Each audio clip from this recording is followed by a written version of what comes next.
Welcome to the Fireborn Family Lives and join us on a wild journey through the world of Northern Inuits and dogs in general. In today's episode, as promised, we are recording from the Whelping box as beautiful puppies of Ciri have been born a few days back. We'll introduce them in the Fireborn blog part and tell you a bit more about their journey so far. We also have something really special for you. We have recorded an interview with Trevor and Kairon, who are one of the eldest Fireborn families. They have been owned by Nitwit since 2019. This interview has been recorded outside due to the warm, lovely weather that we've had.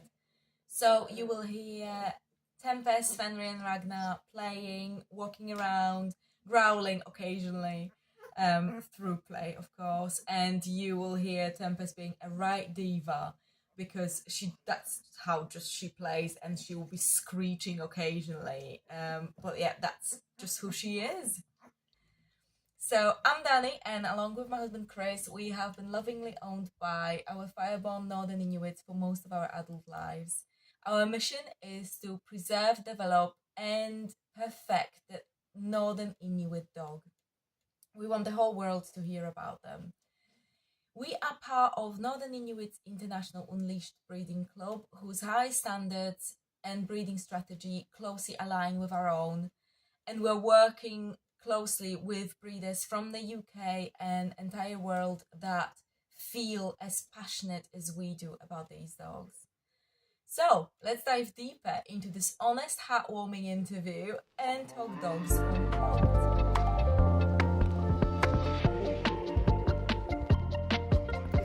Hi Ragnar. Are you answering questions as well, are you? Yes, you are. Oh, thanks. No, Ragnar, get down. Thank you. So, welcome to Fireborn Family Lives. Today, we are excited to bring you an exclusive interview with two of our oldest Fireborn family members, Trevor and Kairon, but also Ragnar and Fenrir. Their journey with us began back in 2018 when they first inquired about welcoming a Northern Inuit puppy into their lives. While our early 2019 litter brought just one puppy, they patiently waited until later that year to finally welcome their beloved Fenrir. Kairon is known for baking amazing cakes, which we can never refuse and are always grateful for being treated. Together, Trevor and Kairon have become seasoned members of the Nitwit community, navigating the highs and lows of life with their boys. Today, they are here to share their experiences, stories, and maybe a few laughs about their adventures post-Nitwit. So welcome both.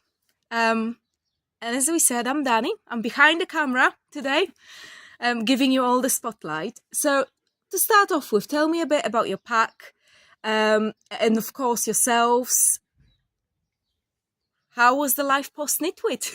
Well, we've always had dogs, haven't we? Yeah. But Labradors mainly. Though, yeah.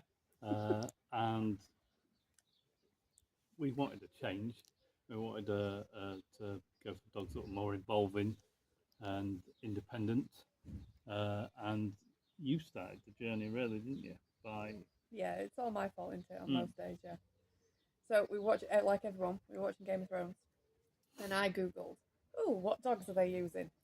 And that's where we found out that they were using Northern Inuits in some of them to be wolves. So hence the Googling. And found out on the Northern Inuits, and that's where it started, really. Okay. Yeah, we found out that there were, what the dogs were, the Northern Inuits. We looked online. There was very little information, really. I saw a YouTube video of a guy brushing his dogs. He had two Inuits and the coats had blown, and there was just fur absolutely everywhere. And we should have known then, really, but we didn't. We carried on. And then we met Chris and Danny because we looked for breeders that were near to us, really, because we had no idea about quality or anything like that. It was, do we go to Scotland, do we go to Devon, or do we go to North Yorkshire, which wasn't very far for us. Not far. So we went to North Yorkshire. We met Danny and Chris, and that was one of the best things we've ever done, really, because they vetted us more for getting an Inuit puppy than we've ever been vetted for anything else in our life, and that we thought was a really, really good sign. And we were able to watch a litter develop. We were able to learn about all the sort of training methods and all the breeding protocols, and just get a really good idea about what the breed was and what goes on with the breed in terms of the characteristics of the breed. And then we still agreed to have a puppy. So yeah, I think that's how we started, wasn't it? Really. And post Inuit, it's a journey. It's a journey. It's an evolving journey. Yeah, this is not a Labrador. This is not a King Charles Spaniel. This is a dog with some very heavy genes in it, and because of that, it's much more rewarding than a Cavalier or a Spaniel or a Labrador. They're independent, they're strong-willed, but they're also very, very loving and very, very giving. And it's much less like having a dog in your house as having two other new people in the house, really. I would say they're so packed with personality. And they've shaped our lives, haven't they, really? Yeah. They're not a dog to get if you just want a real quiet life. They're a dog that will involve you. And, you know, we don't, when Danny talks about packs and things like that, hey, Tempest, it's very true. Before we had dogs, now we have a pack. And we're part of that pack as well. Oh, yeah. Hello, Tempest. Sweetheart. So yeah, post Inuit, getting the first puppy and everything, it's a big learning curve, I think. And you make mistakes, and I don't think COVID helped us very much, really, because the dogs got less socialisation than they should have done.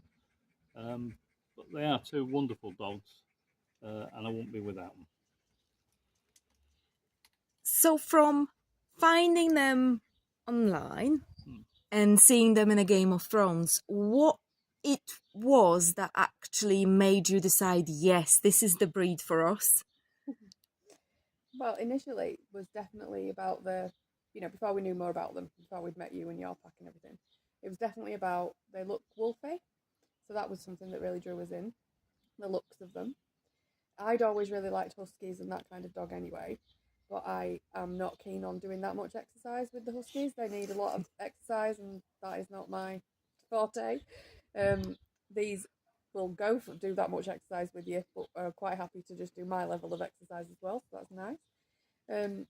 So yeah, once we knew more about them and just meeting your pack and knowing that every dog in your pack, when we met them at that time, obviously they're slightly different dogs now, but they were all very individual, had their own characters. They were all completely different dogs, whereas obviously growing up with Labradors and Heinz 57s and things, they're lovely dogs and they've got their own personalities, but this is a different level. This is like having another teenager in the house. This is a different thing, and that is just so challenging and rewarding all in itself. This is not a Labrador. This is just not. There's no other way of describing that to people. You have to. And we spent time at your house with your pack and met them all, and we saw the videos that you've done of your dogs shouting at you and barking and generally being unruly. And yet we still did it. We still got two of our own, and have the same experience ourselves. I think that's the thing to temper that with, is they are really intelligent and they are really independent, but they're still trainable. Yeah. And they're incredibly loving. And you know, the reward you get from them is, I feel, much more. I don't want to diss Labradors because I love Labradors to bits, right? But there's something just more involving about being part of a pack of Northern Inuits. They're beautiful dogs with beautiful personalities, and they can be infuriating, but they also can be the best thing in the world as well. Well, they are challenging. They are challenging dogs, and difficult and time consuming. But it is worth the effort that you have to put in is rewarded, because it's great. And it's different to having the Labradors, because the Labradors are very trainable, and we've taught Fenrir to do a lot of the same tricks that we taught the Labradors to do. So that level of that intelligence is very similar. But the difference between that is that the Labrador felt like my pet dog. And the Labrador would do everything I said whenever I said it just because I said it. That is not the situation with Fenrir and Ragnar. Fenrir and Ragnar will not do everything I say when I say it at all. There's a negotiation and a discussion every single time. The way I think about it is they know what you want them to do and they know how to do that. It's whether they want to acquiesce into doing it, really, whether they want to actually do it. And so, like you say, sometimes it's negotiation, sometimes it's just outright defiance. Recall, not so good.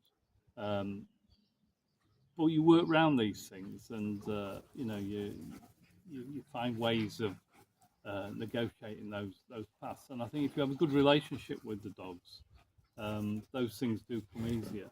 Yeah, we don't go on foreign holidays anymore, but that's not because we don't want to go on foreign holidays or that the boys stop us. But we'd just rather go out with the dogs to the Lake District or Wales or Scotland or somewhere really beautiful and enjoy the dogs there. They do change your life, and you've got to be committed, I think, to having the dogs. But I think that's part of the process of when you meet the breeders. We walked in with our eyes open, and I think nothing actually does properly prepare you for what it means to be owned by an Inuit, because you've got to do it. However, the more time you can spend with a breeder and their pack, the more chance you're going to have of actually having a really good idea of what it's like and what you need to do. So would it be any other advice that you want to give to people searching for the right breeder? Yeah, you just I think the right breeder is one of the most important things, to be honest with you, because there's just going to be things that you're going to pick up that you will think that's the right thing to do. So the breeder is going to vet you, or they should be vetting you. They should be asking you lots of questions about how you want to live your lifestyle and stuff with the dogs, how you perceive having the dogs, what you're going to do when you get them, how you're going to approach being with the dogs. But also, you should look for decent breeding standards. You should look for whether they're knowledgeable about interbreeding and things like that. Some people, as we know, unfortunately, are in the business of breeding dogs for money. You'll know when you meet your breeders whether they're committed to the breed or whether they're committed to their wallet. And to us, the reason we went with Danny and Chris was initially because they were near, but secondly because Danny had an encyclopedic knowledge about the breed, about breeding. Chris would say maybe a little dull, because it was nerdish in its quality, but that nerdishness said to us that they knew what they were doing. Our breeders, Fireborn, they socialised the dogs in all sorts of ways. They took our first dog, Fenrir, was one of 11 puppies, and they had this big van, and this may sound a bit dodgy, but they used to take them to supermarkets and let people touch the dogs, and the dogs be around all sorts of different people, all sorts of people wearing hats, people with beards, men, women, people from every ethnicity and every background, so that they were socialized and used to that sort of thing. Same with the dogs, same with just this sounds stupid, but I remember a picture of Danny sat with 3 or 4 puppies in her arms, with a Hoover on, and the Hoover wrapped round all of them with her. The cause. So our dogs no longer, they're not scared of hoovers. They played them firework noises, did all this stuff that you would think this is beyond the call of a normal breeder, just to ensure that these dogs were prepared to go out into the world and have the best chance of enjoying their puppyhood and then into adulthood. And it's that kind of thing, really. If people mention puppy culture and they're sticking to that kind of thing, I'm sure Danny will do some work on puppy culture to explain that to people. But yeah, it's just looking for those good things. Will they let you come round any time? I mean, Danny and Chris let us come around every week for God knows how many months. Will they say no, you can only come on Friday at 9 o'clock? What are people hiding? We watched a full litter, the whole process before we actually got a puppy. So yeah, I mean, we could go anytime we wanted, really, and we went for months and months before we actually got a puppy, and built up a relationship with the breeder as well as the dogs. And I just, we were able to get access to the newborn puppies at the correct times and things like that, and nothing was secret, and everything was out in the open and transparent. And I think that's what was most important to us, one that we were getting. You were getting a real sort of insight into how people were doing the breeding, It's whether just a that was completely ethical or different not. experience, wasn't it, really? Yeah. Because I'd had a purebred Labrador from before, and I got that off a breeder. But this was just such a different experience, in a so much better way, because the Labrador one was advertising Labradors for sale. I went, they said, which one do you want? They gave me a puppy, I gave them money. This was a completely different thing. This wasn't me picking Fenrir or me picking Ragnar.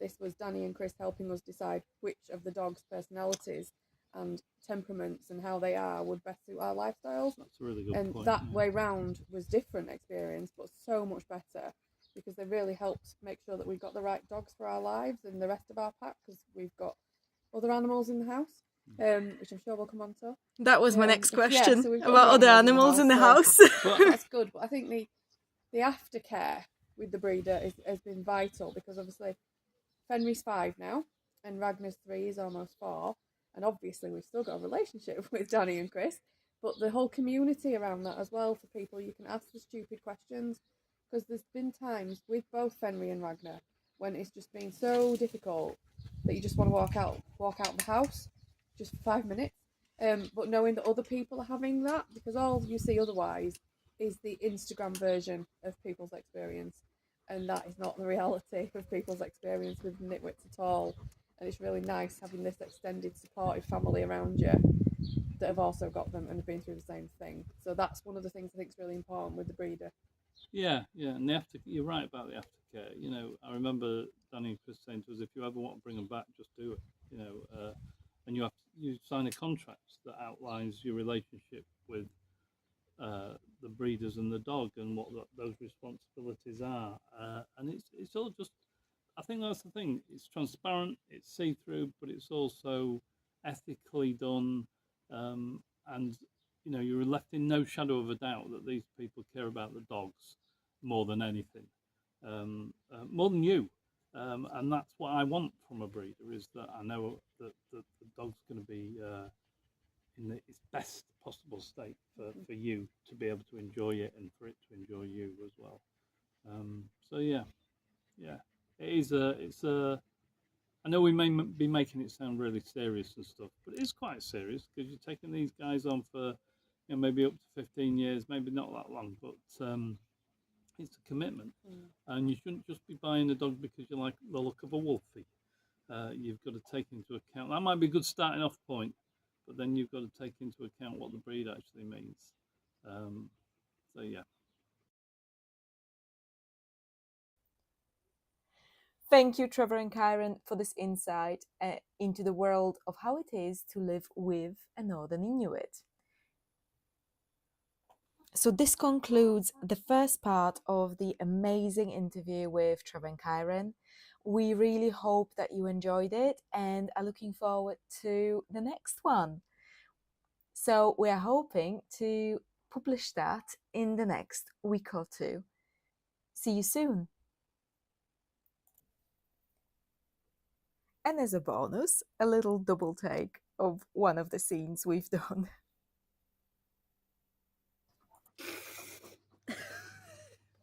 The interviewer is wiping her face of slobber.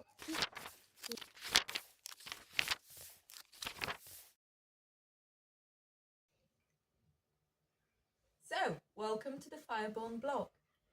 This is the part where I give you an update on Fireborn Lives, and our lives have been taken over by 2 absolutely amazing puppies that Ciri gave birth to only a few days ago. So, meet our amazing Fireborn Cider. That's Miss Black there. And absolutely stunning Fireborn sardine. Sorry, I'll just go and grab him a bit. Fireborn sardine, little boy, Mr. White. Hi. They're currently very sleepy. They're just fed. And Ciri, of course, is with us today as well. So how they were born? They were born a few days back, and Ciri gave birth naturally. We didn't have any complications. It wasn't easy because Mr. Chunk has been born as a breech birth, which is really hard for them because it's when their legs are coming out first. And poor Ciri, for her first puppy, had to endure that, bless her. But we've made it. Ciri's doing really well. She is very healthy. She keeps on weight. She's taking care of the puppies absolutely beautifully. And they obviously love her as a mom. Puppies are doing very well as well. They are gaining weight. They are very healthy. They are very mobile for this age as well. And they're quite big. They're also deaf and blind. They find Ciri by using their thermal sensors. And Ciri obviously is helping to feed them. They cannot pee or poop. So Ciri is peeing and pooping them by licking their back ends. They're very cuddly puppies. They love nothing better than snuggle up to us or to Ciri, or they actually like the toys that are in a whelping box, although we are trying to keep the whelping box as uncluttered as possible so that they can develop their motor skills. We are also weighing them 2 times a day. Hello, baby girl. And Mr. White, as I said, is over 1 kilo now, so this is quite big for such a small puppy. We are through the first 72 hours, which are called thank you for not dying stage, where you literally don't sleep at all. Keep an eye on the puppies 24 hours a day, making sure they are feeding, making sure they are thriving and gaining weight. And we are through this, so from there on, we can just enjoy their development and see them grow. We're hoping they open their eyes in the next few days, which we're hoping again the podcast will be recorded from this whelping box. And we are still doing the early neurological stimulation with them. It starts at day 3, the protocols, and it ends at day 16. These are supposed to help the puppies to develop their immune system and improve the response to stress in their later lives. It can only be done when the puppies are not stressed, and these puppies weren't. The birth was absolutely natural. We didn't have a C-section, so they're perfectly happy and feeding well, so we've decided to do the ENS until the day 16. So that's it. That's it for today. We apologise for the short Fireborn blog update, but we're absolutely shattered and we need to go and get a few wings. Puppies are doing very well. You will, as I said, you'll probably see them opening their eyes shortly. If you want to follow their adventures in a bit more detail, look at our social media, which are listed in the podcast description.